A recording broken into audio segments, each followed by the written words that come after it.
श्रीमद् भगवद गीता यथारूप अध्याय 4 श्लोक संख्या 32। एवं बहुविधा यज्ञा वित्तता ब्रह्मणो मुखे कर्मजान् विदितान् सर्वान् एवं ज्ञात्वा विमोक्ष्यसे। ये विभिन्न प्रकार के यज्ञ वेद सम्मत हैं और ये सभी विभिन्न प्रकार के कर्मों से उत्पन्न हैं। इन्हें इस रूप में जानने पर तुम मुक्त हो जाओगे। तो इस श्लोक में भगवान कृष्ण कह रहे हैं एवं बहुविधा यज्ञ, बहुत सारे प्रकार के यज्ञ हैं और इन सारे यज्ञों का जन्म कहाँ से हुआ? वित्तता ब्रह्मणो मुखे, परम भगवान के मुख से उत्पन्न हुए हैं। तो गंगा देवी, गंगा नदी भगवान के चरणों का स्पर्श करके आई, इसीलिए गंगा देवी का एक नाम विष्णुपादी भी है। भगवान विष्णु के चरणों का स्पर्श करके आई। उस गंगा देवी के जल का इतना महात्म्य है कि ऐसी अवमानना है कि जाकर उस गंगा में स्नान करने मात्र से हमारे पापों का विनाश हो जाता है। कोई व्यक्ति शरीर त्यागता हो, कहीं पर कुछ अपवित्रता हो, अशुद्धता हो, तो गंगा जल का उपयोग किया जाता है। उस गंगा जल को शुद्धतम माना जाता है क्योंकि भगवान का चरणों का स्पर्श किया है। अब भगवान के चरणों का स्पर्श करने से गंगा देवी इतनी शुद्ध हैं, तो जो भगवान के मुख से आया, वित्तता ब्रह्मणो मुखे, भगवान के मुख से ये यज्ञ आए और इन यज्ञों की विधि को जो अपने जीवन में अपनाएगा वो कितना शुद्धतम हो जाएगा। इसीलिए कहा गया है कर्म जान विदितान सर्वान। ये जो यज्ञ हैं इनमें सभी प्रकार के कर्मों का समावेश है। तो इसका अर्थ है कि अर्जुन युद्ध करने से बचना चाहते थे। भगवान कृष्ण अर्जुन को आश्वस्त कर रहे हैं भगवान की प्रसन्नता के लिए किया जाने वाला कार्य ही यज्ञ कहलाता है, और युद्ध भी जब भगवान की प्रसन्नता के लिए किया जाए तो वो भी यज्ञ समान बन जाता है।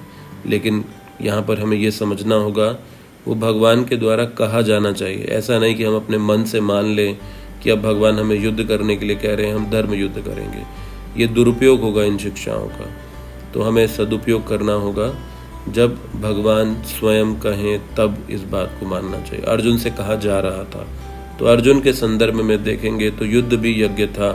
उसी प्रकार से ये यज्ञ मन, शरीर और शब्दों के माध्यम से किए जाएंगे।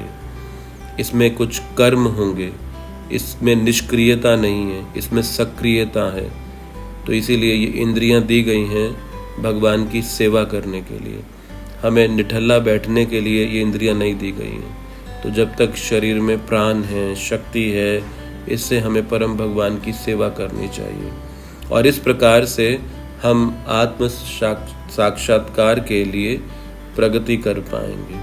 तो आत्मा के स्तर पे जब हम भगवान की प्रसन्नता के लिए कुछ कार्य करेंगे तभी तो परमात्मा, परम भगवान का साक्षात्कार और उनके संबंध की स्थापना कर पाएंगे। तो एक तरह से पूरे मानव जीवन का जो लक्ष्य मुक्ति प्राप्त करना है, भगवान यहाँ कह रहे हैं ज्ञात्वा, जानकर। क्या जानकर? ये जो यज्ञ हैं ये किस प्रकार से किए जाने वाले हैं? ये किए जाने वाले हैं कर्मजान। ये कर्मों के द्वारा किए जाएंगे। तो भगवान को प्रसन्न करने के लिए कुछ करना होगा। जैसे प्रेम कहा जाता है ना, भगवान और जीव का जो संबंध है प्रेम पर आधारित है। प्रेम एक क्रिया है, क्रिया का मतलब कुछ करना। तो कुछ करना, तो भगवान के लिए कुछ करना, कर्म जान। और ये बात जानने के बाद विमोक्ष से एक व्यक्ति मुक्ति को प्राप्त कर सकता है। तो इसीलिए इस आध्यात्मिक विधि में इतनी शक्ति है। इसको जानना, इसको अपने जीवन में अपनाना, इसके अनुसार जीवन जीना, इस सब प्रक्रिया के अंदर विमोक्ष से हम मुक्ति प्राप्त कर सकते हैं। और मुक्ति किससे? इस जन्म और मृत्यु के चक्र से। तो हम सब बंधे हैं, जन्म लिया है, शरीर धीरे धीरे वृद्ध हो रहा है, रोग भी आ रहे हैं, मन भी परेशान कर रहा है। इस सारे बंधनों से मुक्त आत्मा की वास्तविक स्थिति, और वो वास्तविक स्थिति भगवान की सेवा में है। और वो भगवान की सेवा, कोई इस संसार में कोई काम करते हैं तो बंधन बोझ लगता है, लेकिन भगवान के लिए जो कुछ करते हैं उसमें परम आनंद है, और आत्मा इस स्थान को प्राप्त करना चाहती है। इसे विमोक्ष से कहते हैं।